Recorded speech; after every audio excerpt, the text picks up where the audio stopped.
Seconde épître de Paul aux Corinthiens chapitre 3.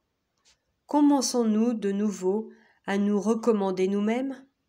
Ou avons-nous besoin, comme quelques-uns, de lettres de recommandation auprès de vous ou de votre part? Si vous qui êtes notre lettre, écrite dans nos cœurs, connue et lue de tous les hommes, vous êtes manifestement une lettre de Christ écrite par notre ministère, non avec de l'encre, mais avec l'esprit du Dieu vivant, non sur des tables de pierre, mais sur des tables de chair sur les cœurs. Cette assurance-là, nous l'avons par Christ auprès de Dieu. Ce n'est pas à dire que nous soyons par nous-mêmes capables de concevoir quelque chose comme venant de nous-mêmes.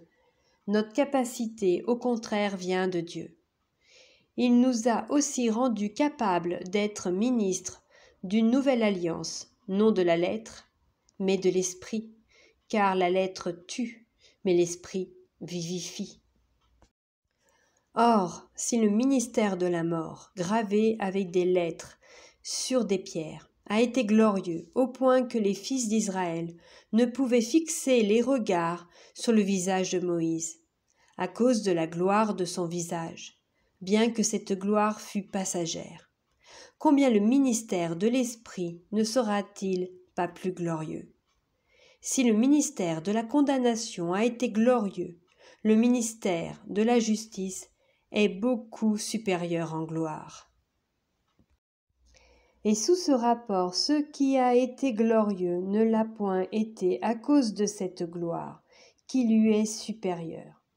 En effet, si ce qui était passager a été glorieux, ce qui est permanent est bien plus glorieux. Ayant donc cette espérance, nous usons d'une grande liberté. Et nous ne faisons pas comme Moïse, qui mettait un voile sur son visage, pour que les fils d'Israël ne fixassent pas les regards sur la fin de ce qui était passager. Mais ils sont devenus durs d'entendement, car jusqu'à ce jour le même voile demeure quand ils font la lecture de l'Ancien Testament, et ils ne se lèvent pas, parce que c'est en Christ qu'il disparaît. Jusqu'à ce jour, quand on lit Moïse, un voile est jeté sur leur cœur. Mais lorsque les cœurs se convertissent au Seigneur, le voile est ôté. Or le Seigneur, c'est l'Esprit. Et là où est l'Esprit du Seigneur, là est la liberté. Nous tous qui, le visage découvert, contemplons comme dans un miroir la gloire du Seigneur, nous sommes transformés en la même image, de gloire en gloire, comme par le Seigneur l'Esprit.